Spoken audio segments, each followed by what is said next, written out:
The party was already loud when I arrived. Balloons sagged from the ceiling fan. A superhero banner drooped slightly over the doorway.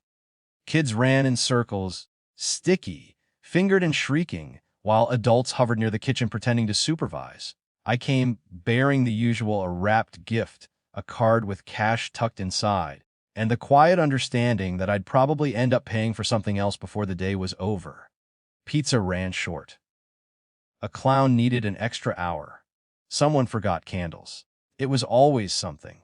My sister spotted me immediately and smiled the way she always did, quick, efficient, already moving on to the next task. Her husband lifted a beer in acknowledgement without standing up.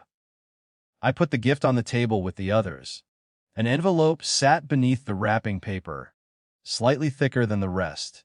Tuition confirmation. I'd transferred the money the week before. Didn't announce it. Didn't need applause. Just didn't want my nephew stressed about school. The party rolled on. At some point, my sister cut the cake. She handed slices to kids first, then adults. When she reached me, she paused just long enough to make it feel deliberate.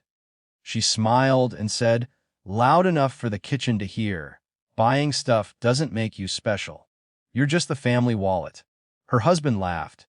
A real laugh. The kind that comes from comfort, not humor. A few people chuckled uncertainly. Someone coughed. My mom, standing near the sink, didn't look up. Let it go. She muttered, like she was talking to herself. I held the plate. For a moment, I waited for the familiar rush, that hot, embarrassing mix of shame and anger.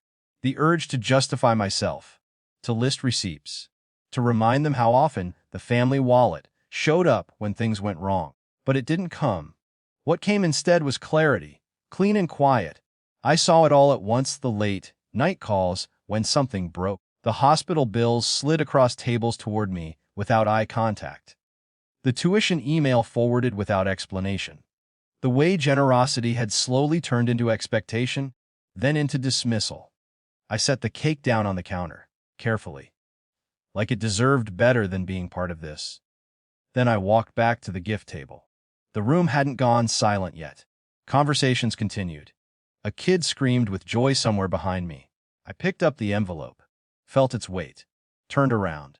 I should say this now, I said. Not loud, not sharp, just enough to carry. People looked. I met my sister's eyes. Then her husband's. Good luck covering next semester, I said. I just canceled the payment. It took a second. Then her smile faltered. What? She said, too quickly. I canceled it, I repeated. You'll get the notification. Her husband straightened. You can't do that. I already did. My mom finally looked up. Her mouth opened, then closed. No words came out. I'm heading out, I added. Enjoy the party. I didn't wait for permission. I walked to the door, grabbed my jacket, and stepped outside into the late afternoon air. The noise of the party muffled behind me, like a door closing on a role I'd been playing too long. I was halfway to my car when I heard footsteps. Hey, wait. Her husband jogged after me, beer gone, voice urgent now. You didn't have to embarrass her like that, he said, breathless. I stopped and turned.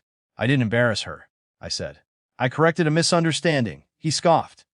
You're punishing us? No, I said. I'm opting out. He ran a hand through his hair. You know we can't just come up with that money. I nodded. I know. Then why? Because being generous doesn't mean being disposable, I said. Still calm. Still steady. And jokes like that don't happen by accident.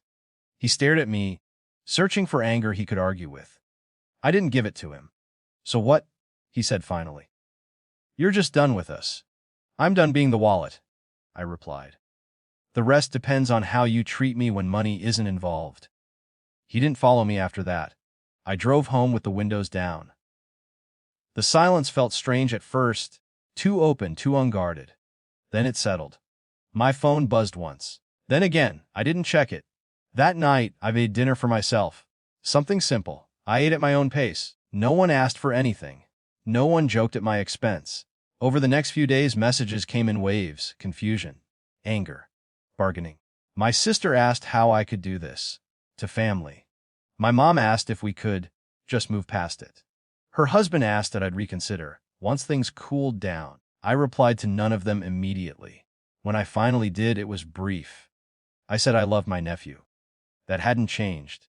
I said I was open to a relationship that didn't depend on money. I said financial support was no longer on the table. There was no explosion.